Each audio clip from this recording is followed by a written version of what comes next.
চীন সফরের অর্জন কোথায়? চীন সফরের অর্জন হচ্ছে শূন্য।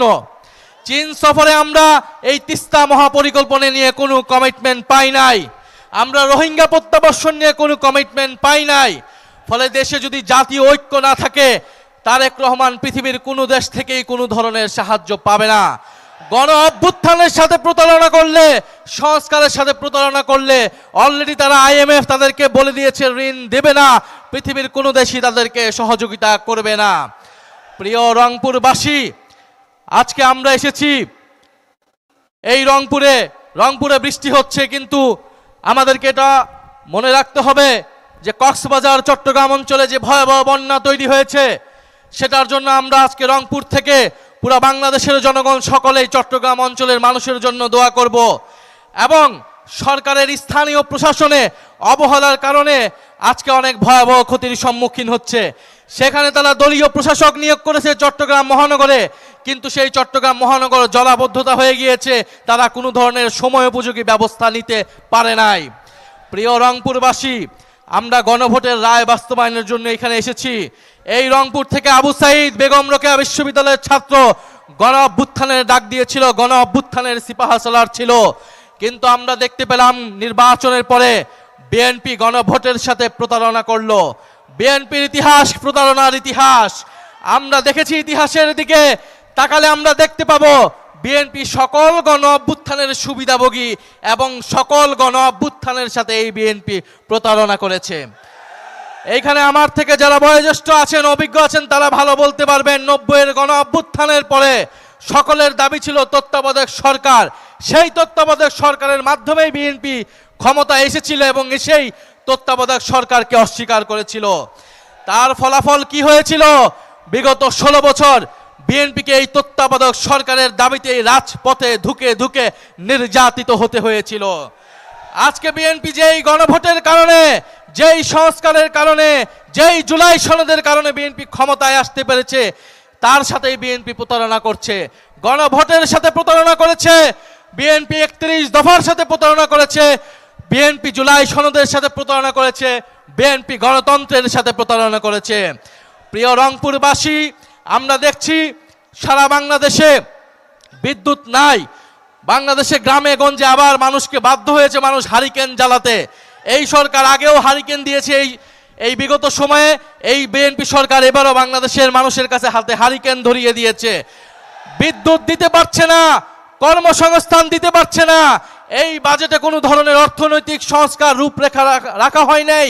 ব্যাংকগুলো কিভাবে ঠিক হবে, দেশের টাকা কিভাবে ফেরত আসবে, কোনো ধরনের সুপরিকল্পনা এই সরকারের নাই। ফলে আমরা বলবো, আপনি এভাবে দেশ চালাতে পারবেন না। দেশ চালাতে অলরেডি ব্যর্থ হয়েছেন, আইন শৃঙ্খলা পরিস্থিতি মোকাবেলায় ব্যর্থ হয়েছেন, কর্মসংস্থান সৃষ্টিতে ব্যর্থ হয়েছেন, সংস্কার দিতে ব্যর্থ হয়েছেন। যদি দেশ পরিচালনা সঠিকভাবে করতে হয়, অবিলম্বে গণভোটের রায় বাস্তবায়ন করতে হবে, অবিলম্বে অর্থনৈতিক সংস্কার করতে হবে, তিস্তা মহাপরিকল্পনা বাস্তবায়ন করতে হবে, দেশের তরুণদের জন্য কর্মসংস্থান সৃষ্টি করতে হবে, এবং যেই সীমান্তে পুশিন হচ্ছে সেই সীমান্তের পুশিন প্রতিরোধ করতে হবে, সীমান্ত হত্যা প্রতিরোধ করতে হবে। যদি সীমান্ত হত্যা প্রতিরোধ করতে না পারেন, যদি পুশিন প্রতিরোধ করতে না পারেন, তাহলে নিজেদের দল থেকে জাতীয়তাবাদী শব্দটি কেটে ফেলে দেন। জাতীয়তাবাদের নামে ব্যবসা করবেন, নিজেদেরকে দেশপ্রেমিক দেখাবেন, অথচ সীমান্ত হত্যা রোধ করতে পারবেন না, পুশিন রোধ করতে পারবেন না। বাংলাদেশের জনগণ আপনাদেরকে তাহলে ক্ষমতায় থাকার ম্যান্ডেট দেবে না। প্রিয় রংপুরবাসী, আমরা ঐক্যবদ্ধ আছি। আপনাদের উদ্দেশ্যে এটাই আহ্বান, সংসদ এবং সংসদের বাইরে ঝড় বৃষ্টিরও যত প্রতিকূলতা থাকুক, গণভোটের রায় বাস্তবায়নের জন্য, সংস্কার বাস্তবায়নের জন্য আমরা রাজপথে থাকব।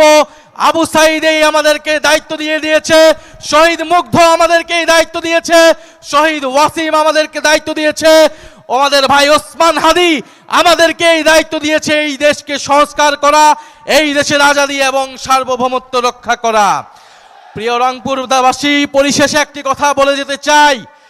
আমরা গতকাল শুনতে পেলাম একটা সাক্ষাৎকারে যে ডিসেম্বরে কেউ একজন দেশে আসার পরিকল্পনা করছে।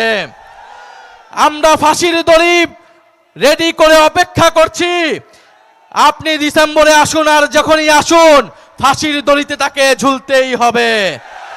আমাদের ব্যারিস্টার ফুয়াদ ভালো বলতে পারবেন, বাংলার 800 বছরের ইতিহাসে লক্ষণ সেনের পরে তিনি প্রথম শাসক, দ্বিতীয় শাসক যিনি বাংলাদেশ থেকে কাপুরুষিতভাবে পলাইতে বাধ্য হয়েছেন।